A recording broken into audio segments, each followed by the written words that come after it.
comms up.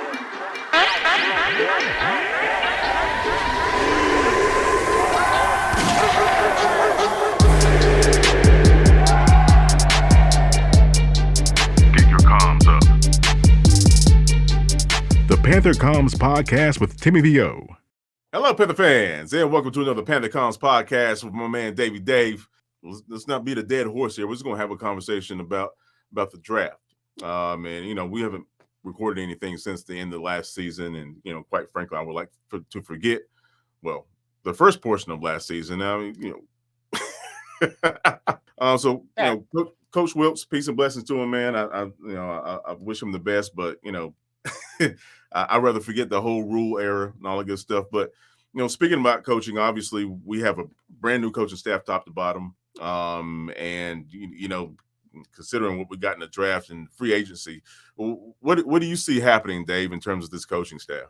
Well, I mean, I don't think we're going to have any excuses for bad coaching this year, you know, No.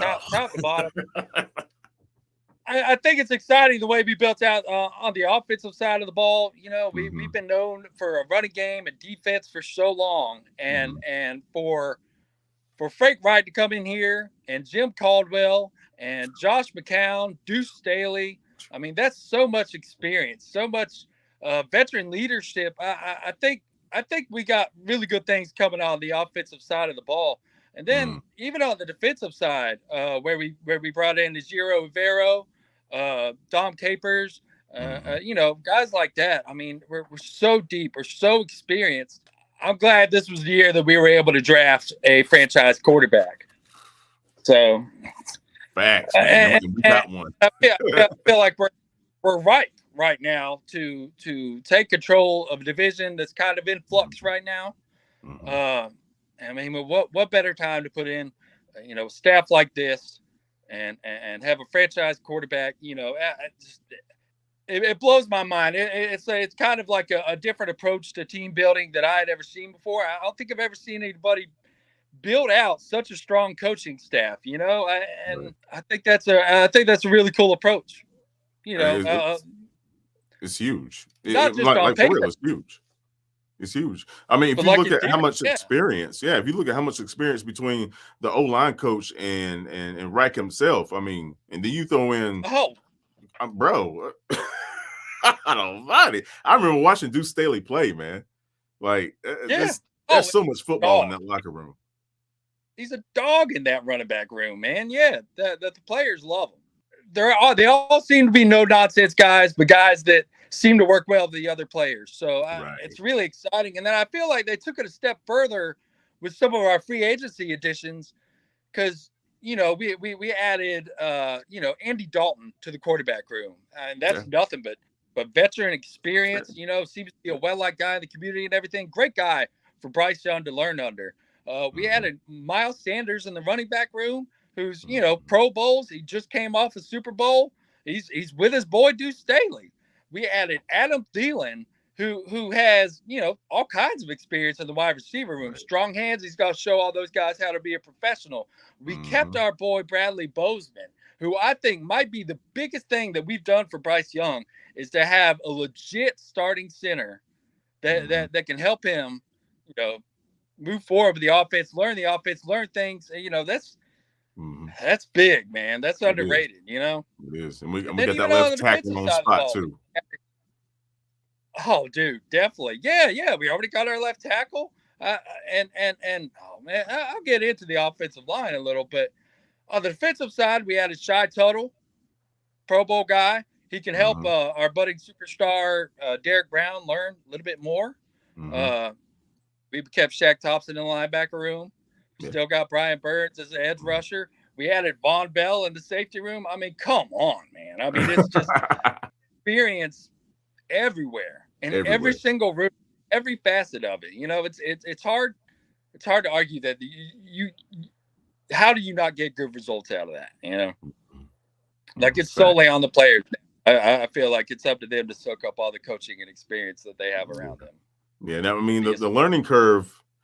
The learning curve in this situation, and a lot of folks have been talking about this. They're still worried about, okay, we have a brand new coaching staff, a brand new way of doing things coming from no, I was going to say Rivera, the rule era. So, and folks, you have to understand also, and it is on the players, as you mentioned, Dave, and it's also on the coaching. All right. And if the coaching is efficient enough, that learning curve shortens. Right. Especially if everybody's on the same page and working together in that locker room. When you have great coaching, and great coaching means you're a great teacher, that learning curve might not be as steep as people think it is. Oh, I know. I think that's part of the reasons why we went for Bryce Young. I mean, he's, he may not have the strongest arm, but he makes really good decisions on the fly. And sometimes that's just what you got to have. He had a lot of Patty Mahomes type of comparisons coming out of college. But, I mean, if you look at the tape, when he has to move, when he has to make a decision on the fly like that, I mean, he's great with it. And he seems to have a really good football IQ, which is why I think he plays so well with this coaching staff. I mean, this guy's right up Frank Reich's alley. And, like they say, if he was 6'3" or something like that, he would be a no-brainer. He would be a generational talent. They'd be going nuts over him. The only question marks people have with him is his size. And, he's been, like his dad said, he's been dealing with that his whole life. Like Fitterer said, he's been dealing with that his whole life. Like, he knows how to play that, and he plays bigger than whatever his height is. That's true. 5'8", 5'11", whatever they're saying. Yeah, I mean, you gotta remember, folks, he's also very elusive. If you haven't watched any games that he's played in, he's very elusive. Yeah, he's not necessarily a runner, but he knows how to avoid trouble, man. And he better, come at him, man. You got to imagine there are gonna be some guys out there just dying to give him his welcome to the NFL moment, and it's gonna happen. Time we'll see if he holds. And big quarterbacks don't hold up well either, man. Cam got blown up too, so it's. I mean, it's football, folks. It's not always about size. It's about football. It's about what's in here most of the time, Exactly. And with the second pick, you're going to have a quarterback and receiver combination that are coming in together. And as you mentioned, Thielen's going to be in his ear, and TMJ seems to be very receptive to coaching and getting better and things of that nature if he can stay healthy. So Mingo, right? Yes, Jonathan Mingo out of Ole Miss, and the same place that AJ Brown came from, and then they kind of compare him to, man, give me any version of that. That's fine. Right. A one guy with that kind of a size, and like you said, I think TMJ is a little underrated, man. He made some really big plays last year, and he may be due for a breakout season. We had a Jameer Byrd. We had a Jameer Byrd who was Shi Smith before Shi Smith. Exactly. Good point. He can down the field, man. I don't know how much longer Shi's going to be here, man. I love the guy, but he just can't drop passes like that, You can't. And Jameer Byrd seems to have kind of blossomed and settled into what he is, a guy that takes the top off. But, okay, so Jonathan Mingo's here. And, I think that's great to pair a receiver with the quarterback, give him a guy that he can grow with. But I mean, I'm excited about his size, and I think the wide receiver room's a little bit underrated. I think we're going to be okay. Yeah, and I know you wanted at the end of the draft, and I thought Hayden Hurst was a nice pickup. Yeah, picking him up as a free agent, that kind of opened things up for us to where we didn't have to target someone like that. Although I did want that guy out of Georgia. I wanted him bad. He can move a sled all the way across the field. That's crazy. You can't. Two things you can't teach speed. You can't teach strength. Yeah. So. Well, are we moving on to the next guy? Yeah. Let's talk about Mr. Johnson. I thought it was a bit of a reach trading up, but we did have. I felt like we had to get somebody coming off the edge. It sounded like we had tried to trade back up into the first round, I had heard, and that it was going to be for a defensive end, an edge rusher. So we had to get somebody. I'm not so sure that we had to trade up to get him, but he ran a 4.4. He's fast. So between him and Amari Barno, who we drafted last year, we got a lot of speed coming off the edge. Unfortunately, we also have a lot of experience. We do. And but I mean, maybe they saw something in him that develops. But he doesn't have to come in right away and be our top guy on that other side. Right. We're running a 3-4 year. We still got Haynes over there. We still have Gross Matos, which I'm not sure. His size kind of makes him a tweener. He's not really the right size for a 3-4 defensive end, but he's a little bit too big to be the edge rusher. But he hasn't really defined himself as any one thing yet. So we'll see what he ends up being. And I think Luvu will come off the edge a little bit too when we're moving Chin up in the box, since we can move him around now and everything. Yeah, I know. I'm going all over the place a little bit, but it's nah, you straight. It's all relevant. It's all relevant because where we drafted Johnson, and like you mentioned, he doesn't have to come in there and start immediately. He can work his way in because he's raw as hell. if you looked at especially the bowl practice, he wasn't getting any movement on those tackles. However, if you look at his actual game stuff, the guy has a motor, right? And they dropped him back in coverage. I mean, he has great feet, and he can put his hand in the dirt, or you can drop him back in his zone coverage. Either way, he's strong as a bull, bro. He's strong, man. So he learns, especially that club move, right? And he's gonna punish those tackles. He's gonna be a problem. He's got speed and athleticism. So I mean, and he's got a, like I said, once again, he's got a great coaching staff to work with him. Mm-hmm. So hopefully they can bring that potential out, and I'd love to see it, man. Brian Burns needs somebody on the other side to help him out. A la Hassan Reddick, a couple years ago. It can be devastating if you just. And he balled the hell out too. Hassan balled the hell out, man. Yeah. I mean, he was going home. There was no way we were keeping him either way. But that's not necessarily true, because in an interview with the Super Bowl, he clearly said the Panthers wanted to go a different way. Yeah, he would have stayed.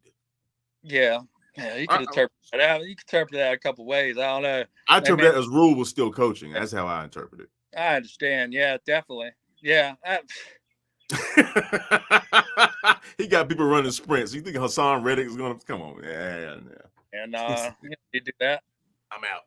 Yeah, no, I can't blame him, man. He had a heck of a year. I mean, maybe we could pick up somebody in free agency like that, but I'm not sure. I mean, we got a lot of guys on the roster like that, but NFL roster is always fluid. It's forever changing. Constant. Yeah, I trusted those guys know to put the people in the right places, but I'm excited about the defense. But oh man, I am too, bro. I'm ready to see Chin, like you mentioned, back in the box, man.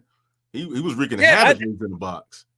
I felt like it was almost a waste having him back there on the back line of the defense. He seems to have such a nose for the ball. It only makes sense to have him, up in the box where he can make plays and be there where the ball is.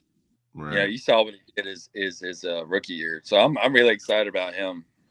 Yeah, I'm glad we got some great X factor. You put him anywhere, Exactly. I was gonna say I'm really glad we got some great football minds around him this year, man. And somebody like Reich, who's just going to let the defense do what they do. Yeah. This can be really, really game changing for Panther Nation. So after Johnson, we got the guy from NC State, right? Which I think was solid, man.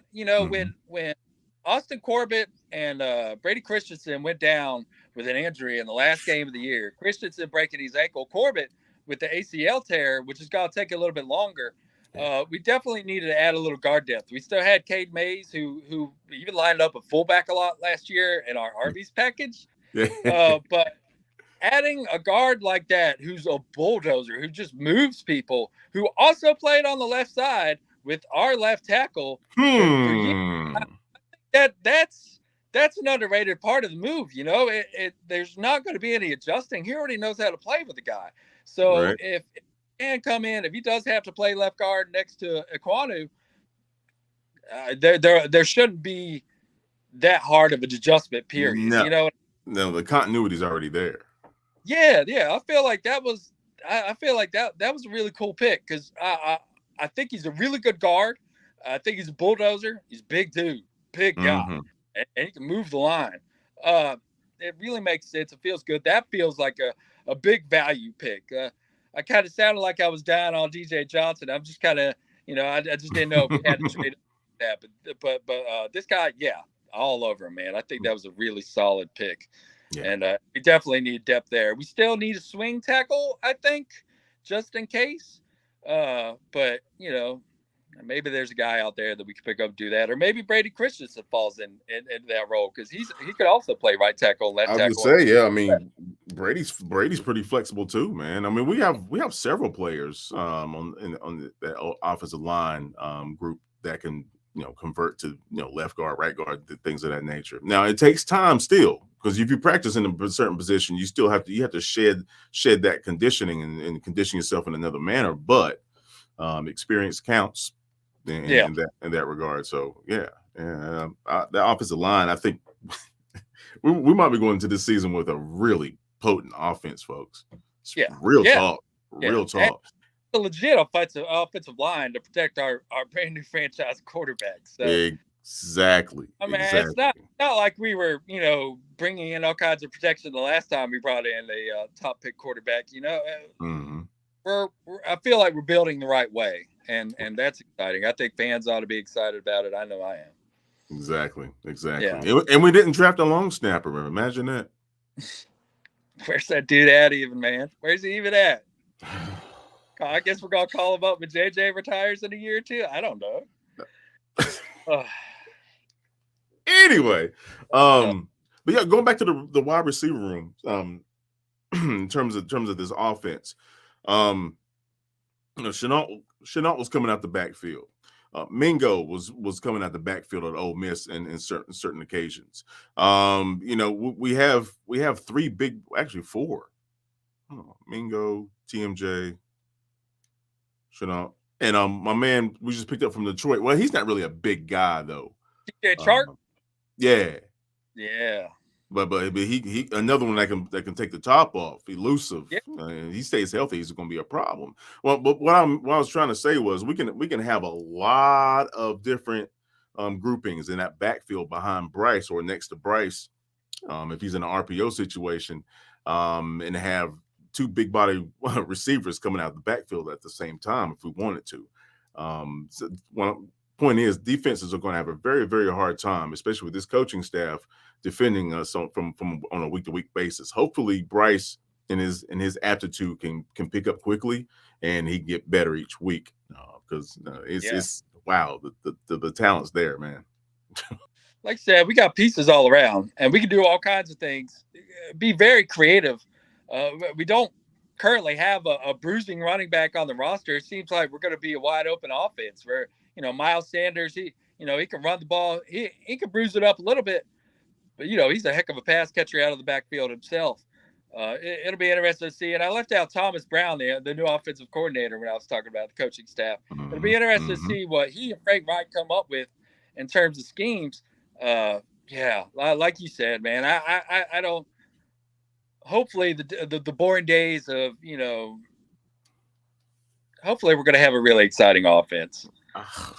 No, because I love defense. A strong running game and a defense. I love it. I'm an old school player. I love old school football. But it could be a high octane offense, man. I mean, we got a good quarterback that can slot in. We got good receivers. We got good tight ends, good offensive line, good running back room, good coaching. How can it not come together? Right. It's really exciting. Right? Yeah. I mean, it's hard to speculate too much on how much they're going to use them until we get through mini camps and get closer to the season and all that. But I mean, just the potential, in theory, it seems like a fantastic team. Right. And just a heads up, folks, we did pick up somebody. I know we got a lot of guys on the undrafted free agent rookie situation, and one of those guys was a bruising running back from I forget the school, but he's a big body guy, he's like 6'1", 230, something like that. Well, Spencer Brown was on our practice squad a lot last year too, and he's pretty big. He's got some size to him as well. So I mean, maybe he comes in there, or maybe we find another guy to bring in. But I mean, I'm good with our running back room right now. But it'd be nice to have a short yardage guy in there that can really do it. It would. And you know, it's Chuba's good. He's elusive. He picked up some very good habits from CMC when he was here. And His hand a little bit. His hands has gotten a little better, a little bit. Yeah. But yeah, I feel you, man. That running back, especially with Deuce running the helm, I'm not too worried about that, man. The only thing I'm worried about is our secondary, and I know we picked up the young man from Florida State. You know, he got a motor too, bro. He plays angry. I like that. But our DB situation in terms of, you know, out there on the edge, putting them out on the island, I'm a little worried. They're not picking up Henderson's 5th-year option, so I mean, what are your thoughts? Well, that puts at people play good in the contract year sometimes, you know, and I mean Henderson made some good plays, but when he made bad plays, they were at the most inopportune times. I mean, he just, whenever the bad plays came, it was the worst possible moment of the game, it seemed. He's got to be on his 3rd coaching staff here. Hopefully that gets something out of him. Maybe he pulls it together during the contract year. Another guy that we drafted towards the end was Jamie Robinson out of Florida State. And it seems like you look at his highlight reel, and that kid's lights out. Yeah, I'm worried about our secondary too a little bit. I'm not so worried at safety, but yeah, at quarterback with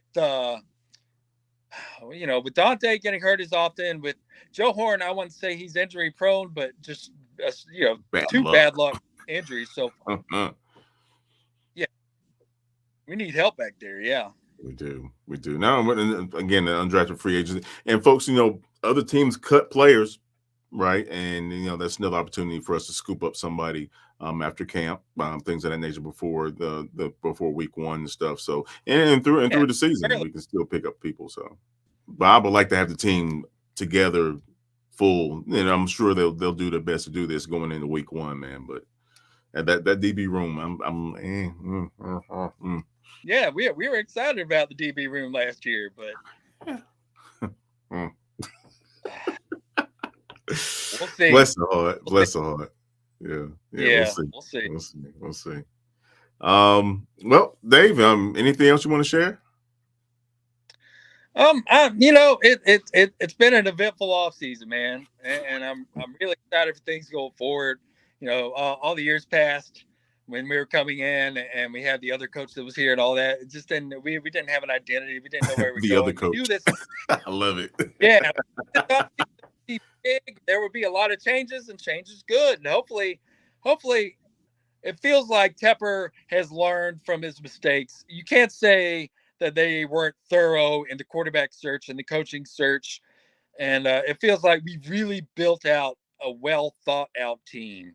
And so I'll be really excited to see how things move throughout the offseason, through workouts, towards the preseason and everything. And I can't wait to get back in here and talk some Panther football as we get closer to the season, man. I'm really excited, man. I think good things are on the horizon. Man, and I mentioned this on Twitter, man. Camp this year is going to be lit. It's going to be so many people down there. I think it was good to have Wilkes as a buffer between the previous coaching regime and this one, to kind of right the ship. So the Frank Reich isn't coming in on something that's so uneasy, you know. Right. So they didn't have to. I think that was very important. His contribution, he's much appreciated for what he did here towards the end of last year, man. That's a great point, man. You had a Carolina guy, a home guy. You know, kind of like be the transition piece for somebody who actually played for the organization, another Carolina guy, and just bring that on, man. That's a good point, because you got that, and we were winning, you know, right? And you know, that winning cures everything, but that really got the juices going with Panther Nation, man, because you know, we're going to protect the bank, and that resonated. You know, and I see that. It's a good point, Dave. I see that. Set the table for the team. I think it set the table for the coaching staff. I think it set the table for the fans. You know, so bingo. That's what you need. We got to put ass in the seats, man. Yeah, I think we're ready, man. Hell yeah. I think we're ready. Yeah, let's get that division title. Let's see what we can do with it. Ooh. Now, I mean, we'll talk about the division a little later on, obviously, in the next recording, whatever. But the division, people have been saying, NFC South has gotten better overall as a total. We'll see about that. Yeah, we'll see. We'll see. I mean, everybody don't have that coaching staff like we do. So I'm just saying. Yeah, a lot of those teams, they're going through a various rebuild in their own way and everything. But I mean, the Saints are going to be about what they were at, with David Carr. Tampa Bay, lost, the greatest quarterback of all time, and that's a hole. And, that's a big hole. The Falcons got a bunch of running backs. So yeah, they're gonna run the ball. They're gonna run the ball, but that you can negate that with putting points on the board. So. I had a 1,000-yard back last year and went out and drafted another one. It's just in the first round. So I would figure they're just gonna run the ball a lot. You're gonna have to. But we'll see. Yeah, I feel like we could take this division by the horns and just run with it right now. I mean, we're at a great spot. We'll talk. Yeah. So stay tuned for that conversation, Panther fans. Yeah. Yeah. All right, folks. So thanks to you Panther fans, obviously, for checking out the Panther Comms podcast with my man Dave. We'll be back, I guess, sometime next week. We'll talk about the NFC South and things of that nature. Maybe some more news will come out about who's coming in, who's doing what, this, that, and the third. And hell, make sure you make some noise if you're going to camp down there, man. Show up. But we'll talk about NFC South next. Cool. Yes, sir. Cool. And as always, Panther fans, keep pounding. Keep pounding. My man. I actually recorded this one. I get excited. I get it. Panther Comms podcast is brought to you by the love and respect for all Panther Nation and Panther fans everywhere. Keep pounding.